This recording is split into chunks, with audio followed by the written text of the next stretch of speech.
Good afternoon and a very happy snowy Thursday to you. Thanks for joining us. I'm Marsick. Less than 1 year after his retirement from baseball, former Cleveland Guardians manager Terry Francona is returning to the majors. According to national reports, Tito has agreed to become the new manager of the Cincinnati Reds. Former Browns quarterback Baker Mayfield is suing his own dad for $12 million. The lawsuit alleges his father's company failed to repay Baker. Yates Medical Group has announced they are still interested in buying Sharon Regional Medical Center, and this comes less than 1 week before the facility is set to close. Some new details this noon about a fatal fire in Boardman. Police say they have identified the woman who was killed. A mass casualty event is happening right now in New Orleans. 10 people were killed and 30 injured after a vehicle drove into a crowd. We have brand new video just into the newsroom of the Francis Scott Key Bridge collapsing in Baltimore. You can see the cargo ship right there hit one of the support beams. New at noon, nearly 40 freshmen at The Ohio State University are being forced to leave their dorms after mold and mushrooms were found in some of the rooms. Some changes are coming to a Northeast Ohio university. Baldwin Wallace University unveiled a significant restructuring plan this week, which will cut jobs and programs. The Menendez brothers, who were sentenced to life in prison for the brutal murders of their parents in 1989, are one step closer to freedom. Anna, what can you tell us about this? Good morning. Good morning, Len. Yeah, I got on scene around 2:30 this morning. This standoff involves an armed suspect and several family members. It's on High Lawn Avenue Southeast in Bolindale, like you mentioned, which is in Howland Township. When I got on scene, I could hear officials negotiating with that armed suspect inside the home. I'm going to have you take a look at some video from overnight. Things all got started around 8:30 last night when police received the call for an armed suspect barricaded in a house with several family members. Take a listen to what officials say they're dealing with right now. And Chief Pantalone says he's not sure how long this will last, but emergency response agencies are working to reach an agreement with that man that is inside the home. And Chief Pantalone is urging everyone, if you live in the vicinity of this area, and these houses, they're very, very close together. So if you live in one of the homes around this home where the standoff is happening, to stay in your house. And when I got on scene, I talked to officials and I asked them, is it safe for people to leave their homes for work this morning? And I'm told because all these roads here are very blocked off, you likely won't get through. So the best thing to do is just to stay out of the area. Now, this is still a developing story, so we will continue to update you on air and online as we learn new details. For now, reporting live in Howland, I'm Anna Marsick, 33 News Daybreak. Good evening, Megan. Yes, it is quiet here in the village of East Palestine as we are well into the 10 o'clock curfew.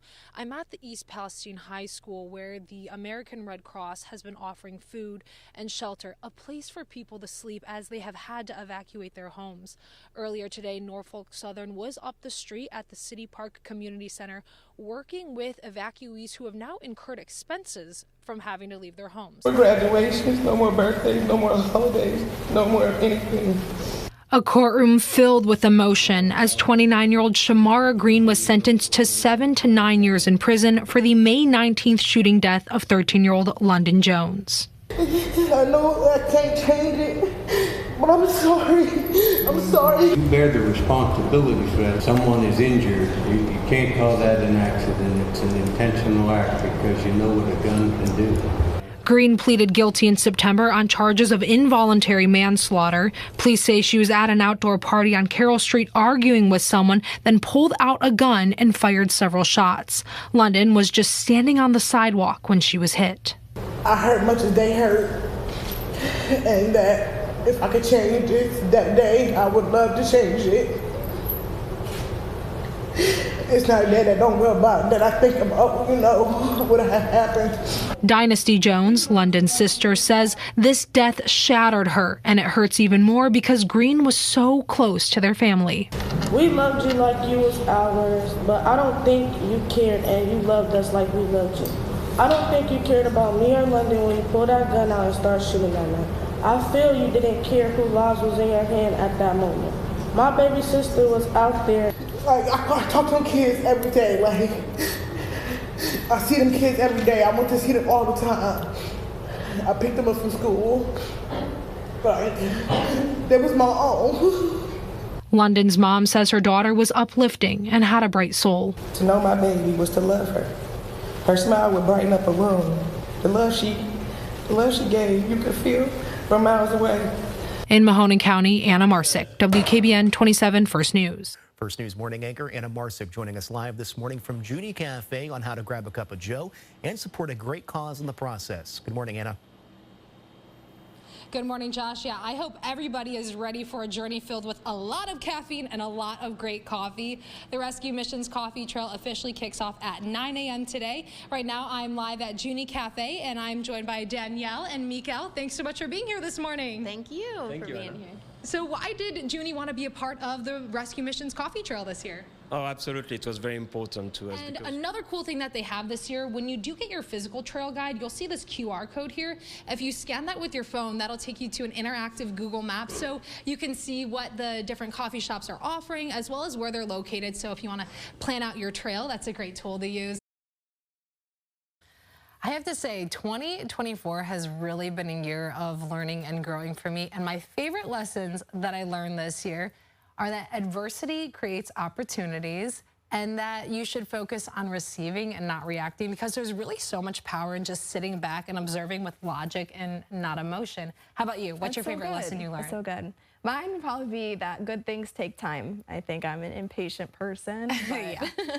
Just waiting and going through the process of things, it creates good outcomes. It really does. And just sitting back and like observing and just breathing through it, I feel like helps so much. I have to say my biggest blessing this year was meeting you. Oh, You are literally the biggest blessing that I could have had. Just such a wonderful person, so inspiring, and I'm just so lucky to know you. Yes, I'm lucky to know Anna. She's been the biggest blessing in my move here to Youngstown. If you can't tell, we really like each other. All right, well, we're signing off for one last time in 2024. Thanks for hanging out with us this year. Cheers to 25. See you next year. So would you like to get fit like, say, I don't know, Anna Marsick for 2025? A lot of people have that as their New Year's resolution. Well, after the break. Holiday wishes to you from WKBN and Fox Youngstown. We are here at Heartland Christian School in Columbiana County to present this $500 check to Miss Lauren Franklin. She is our Columbiana County winner for Creative Classroom. So let's go, come on. I'm looking for a Miss Lauren Franklin.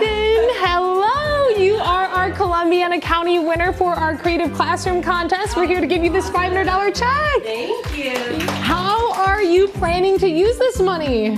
So every spring we do an egg assignment, and we incubate eggs in our classroom. Oh, how exciting. So how is this going to benefit the students for them to be able to have their own eggs versus just visiting the other classroom's eggs? Yeah, so we'll be able to watch the whole process. What are you most excited about? Oh, I'm excited for the kids to see the chicks once they hatch, right guys? Yeah! Are you guys excited? You get to hatch your own eggs! We talk a lot about caring for our community, and the holiday season, of course, is the perfect time to do just that.